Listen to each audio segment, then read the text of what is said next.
આંખોમાંથી અશ્રુધારા વહેતી જાય। ત્યારે બાએ જોઈ લીધો। બાએ કીધું કે ભાઈ, તને આટલું કામ બતાવ્યું એમાં તું રડે છે, બીજી વખત નહીં બતાવો। તો કે બા, તમે સમજ્યા નહીં, તમે સમજ્યા નહીં। તો કે ભાઈ, હું તને ક્યારે સમજીશ, હું તને ક્યારે સમજીશ? તો કે બા, ભગવાન જેવા થશો ત્યારે અમને સમજી શકશો। અત્યારે તો હું માત્ર તમારો પુત્ર છું, પુત્ર રીતે તમે મને સમજો છો, પણ ખરેખર હું કોણ છું એ તમે ભગવાન થશો। પછી બા પૂછે છે કે હું ભગવાન થઈશ ભાઈ, હું ભગવાન થઈશ?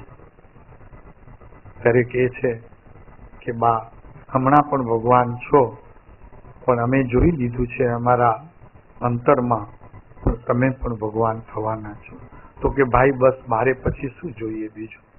તો એટલી જીવનમાં કરુણા હતી કે કોઈ શાક સંભાળતું હોય તો પોતે જોઈ ન શકે।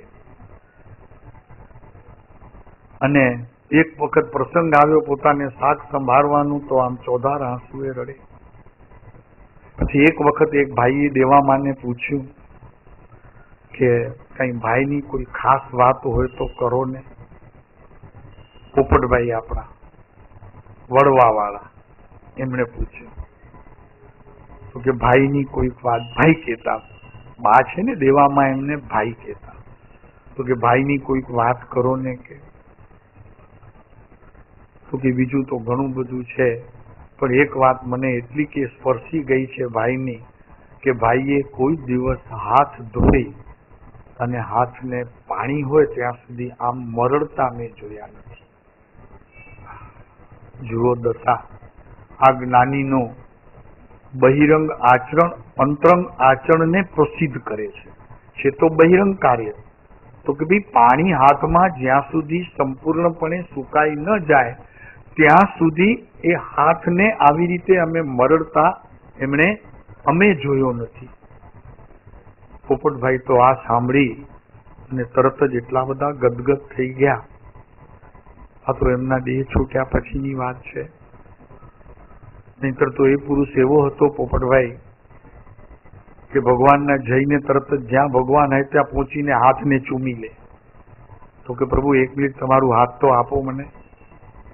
આ હાથમાં જેટલું છે તેટલું અંતરમાં આવ્યું છે, અંતરમાં જેટલું છે તેટલું હાથમાં આવ્યું છે, જેટલું શરીરમાં છે એ બધું હાથમાં આવ્યું છે, અને જેટલું આત્મામાં છે તેટલું બધું હાથમાં આવ્યું છે। સમજી લેજો, આ માત્ર ક્રિયા નથી થઈ, આ હાથની ક્રિયા આપ કયો છો એટલો એનું કઈ કાર્ય નથી થયું, પણ એના પાછળ બહુ મહાન કારણ કે જે પોતાનું આત્માને અનુસરીને થયેલી આ ક્રિયા છે, કે એ પાણીની અંદર રહેલો એક જીવ પણ કિલામણા પામે, એને દુઃખ થાય, એ ત્યાં આશય હતો। કેમ કે પાણી પોતે જીવ અને એની અંદર પણ અસંખ્યાત જીવ છે એક એક બિંદુમાં। તો કેટલી કરુણા હશે એ પુરુષને, એ આપણે વિચારી શકીએ છીએ। એટલે કૃપાળુદેવ 866 નંબરના પત્રમાં એમ કહે છે કે જેમ જેમ આત્માની સંયમ સ્થિતિ આ પ્રકારે વધતી જાય। સંયમ એટલે શું? સંયમ એટલે માત્ર વસ્ત્ર બદલવા, એક ઉતારીને બીજા પહેરવા અને પાત્રા હાથમાં લેવા એટલું સંયમ નથી। સંયમની સાથે શબ્દ છે યમ અને નિયમ, બધા સંયમિત થાય। દરેક આત્માનો એક એક ઉપયોગ સંયમિતપણે પ્રવર્તે। જેમ આપણે ટ્રેન પકડવી હોય અને જરી સ્પીડ પકડી લે તો આપણે છોડી દઈએ છીએ, કેમ કે ત્યારે આપણું જીવન સંયમિત થઈ ગયું, તે સમયે જીવનમાં સંયમ આવી ગયો। આપણે જમી લીધું હોય, હવે જરાય જગ્યા ન હોય તો આપણે ત્યારે એક કોળિયો મોઢામાં મૂકતા નથી, એ સંયમિત જીવન છે। એમ દરેક જીવનમાં એક એક પલ આપણે સંયમિત જીવન જીવીએ છીએ, પણ એ બધું હજી બહિરંગ છે। આત્માને સ્પર્શતું સંયમિત જીવન જીવવું એટલે શું? તો કે જેવો આત્મા શુદ્ધ છે તેવું પોતાનું આચરણ પણ જ્યાં સુધી શુદ્ધ રૂપે પરિણમે નહીં ત્યાં સુધી આત્માની સાધના અને આત્માનું શુદ્ધિપણું, એટલે આજે જે વિષય લીધો છે આત્મ સંયમ અને આત્મચારિત્ર, એ કદી પણ પ્રગટ હોતો નથી. 28 વ્રત મૂળ લઈ લીધા, એનાથી સંયમ છે અને એનાથી દીક્ષા છે, એનાથી મુક્તિ છે, આવું માનનારો મહાવીરની મૂળ વાતને પકડી શક્યો નથી. અગર કહો તો તે સમજી શક્યો નથી. એમ લખે છે કે જેમ જેમ સંયમ વર્ધમાન થતું જાય, અંતરમાં સંયમિત વર્ધમાન એટલે વધતું જાય, તેમ તેમ દ્રવ્યાનું યોગ યથાર્થપણે પરિણમતું જાય, એને પરિણમાવો પડે.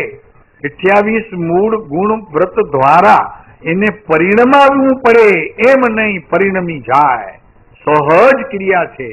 જેની વાત થોડી સમજવી અઘરી પડશે, કેમ કે જેના પ્રત્યે આપણને પ્રેમ હોય છે, જે વ્યક્તિ માટે આપણને માન હોય છે, જે વ્યક્તિનો આપણા જીવનમાં આદર હોય છે, જે વ્યક્તિ માટે આપણને સન્માન હોય છે, તેના પ્રત્યે સહેજે આ મસ્તક ઝૂકી જાય છે. ઝુકાવવું પડતું નથી. આપે બધાએ તે માણ્યું હશે, તરત જ ઝૂકી જાય છે. એના માટે કોઈ બીજી નવી ક્રિયા કે જૂની ક્રિયા કરવી પડતી નથી. સહેજે આદર છે ત્યાં ઝૂકી જાય છે, પ્રેમ છે ત્યાં ઝૂકી જાય છે. એમ અહીંયા આત્મિક સ્થિતિ જેટલી જેટલી અંતરંગમાં નિર્મળપણે મધ્યસ્થપણે પ્રવર્તતી જાય, તેમ તેમ બહિરંગ પ્રવૃત્તિ એ પ્રમાણે થતી જાય, કરાતી જાય. કરવી પડે નહીં. આ કરવી પડે નહીં અને થતી જાય એમાં ઘણું અંતર છે. આ વિચારવા જેવી વાત છે. ક્યારેક સમય આવે તો એની વાત કરશું. એક અકર્તાપણે થતી ક્રિયા અને એક કર્તાપણે થતી ક્રિયા, એ બેનું જૈન દર્શનની અંદર ખૂબ મહાત્મ્ય છે. એ સમજાય પોતાના જીવનની અંદર, ત્યારે આવા જ્ઞાનીઓના હૃદય સુધી આપણે પહોંચી શકીએ. અધ્યાત્મના પાયા ઉપર પ્રતિષ્ઠિત ભારતીય સંસ્કૃતના ઇતિહાસ પટ ઉપર દ્રષ્ટિપાત કરતા સહેજે સમજાશે કે અંતર્ગત લક્ષણ સમા આધ્યાત્મિક પ્રવાહની ઘટતી દશાને અને એના પ્રવાહને કેટલાય એવા જીવો, બુદ્ધ છે, મહાવીર છે, શિવ છે, કૃષ્ણ છે, એવા બીજા કેટલાય જીવો આ પૃથ્વી તટ પર અધ્યાત્મના રસ લઈ અને પોતે આવ્યા છે. એ રસને પોતાની શક્તિ અનુસાર પીધું પણ છે. એમ અહીંયા આ પંચમકાળની અંદર આ શ્રીમદ રાજચંદ્રે પણ આ રસ વહેતો કર્યો જગતના જીવોને, જેટલા જેટલાને જરૂર હતી તેટલા સુધી, અને બાકી પોતે પી અને ખરેખર એ ધારા સુધી એમને માણ્યું છે. તો યુગવીર ભારત ભૂમિ પર પ્રગટતા હોય છે બધા જીવો, અને આત્માનો સતચિતપણે રહેલો આસ્વાદ પણ માણતા હોય છે. જો અહીંયા બેઠેલા બધા ઈચ્છા તો એક જ છે કે મૃત્યુ સમયે અમને ભય ન રહે, ડર ન રહે, અને શાંતિથી યમરાજ લઈ જતો હોય તો ભલે અમારા દેહને લઈ જાય, અમારે હવે આની કઈ જરૂરત નથી. આમાંથી જેટલું પણ અમારે મેળવવાનું હતું એ જ્ઞાની ધર્માત્માના કોઈ પરમ ઉપકારથી, પરમ અમારા પોતાના અંશે પણ પુરુષાર્થથી અમે મેળવી લીધું છે. માટે હવે અમને મરણનો ભય નથી.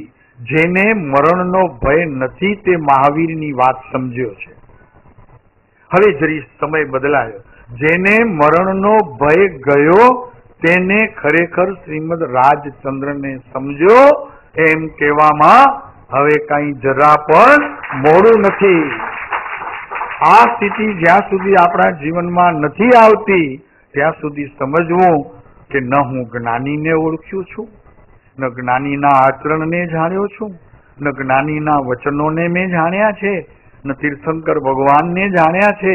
બસ માત્ર કરી છે કરોતી ક્રિયા, કરોતી ક્રિયા, ક્રિયા કરી છે. એનાથી આગળ હું હજી એક કદમ પણ વધ્યો નથી. સમજી લેવું, ભય જવો જોઈએ. મૃત્યુ સમયે ભય જાય એમ તો કેવા પૂરતું, પણ મૃત્યુ સમયે ભય ત્યારે જશે કે જ્યારે અત્યારે કોઈ પણ જ્ઞાની પુરુષને તમે હૃદયમાં બિરાજમાન કર્યા હશે ત્યારે. કોઈને પણ અંતરમાં બિરાજમાન નહીં કર્યા હોય તો સમજી લેજો કે મૃત્યુ સમયે ભય જવાનો નથી, ડર લાગશે, ભયંકર સ્વપ્ન આવશે, હજારો નહીં કરોડો વીંછીઓના ડંખને તમે અનુભવશો અને ત્યારે કૃપાળુદેવ યાદ આવશે, કદાચ તો મુખથી શબ્દો દ્વારા, એનાથી વિશેષ બીજી યાદગીરી આવશે નહીં. અત્યારથી જ એ જીવન જીવવા માટે આપણને પ્રયત્ન કરવો જોઈએ. એટલે જે રીતે શ્રીમદ રાજચંદ્ર જીવ્યા, જે રીતે મહાવીર જીવ્યા, જે રીતે બીજા ધર્માત્માઓ જીવ્યા, તો એમના જીવન ઉપર આપણને પગ મૂકવાનું છે. એમના વચન ખરેખર અંતરમાં રાખવા જેવા છે અને એમની મુખાકૃતિ હૃદયમાં હરેક સમય બિરાજમાન કરવા જેવી છે.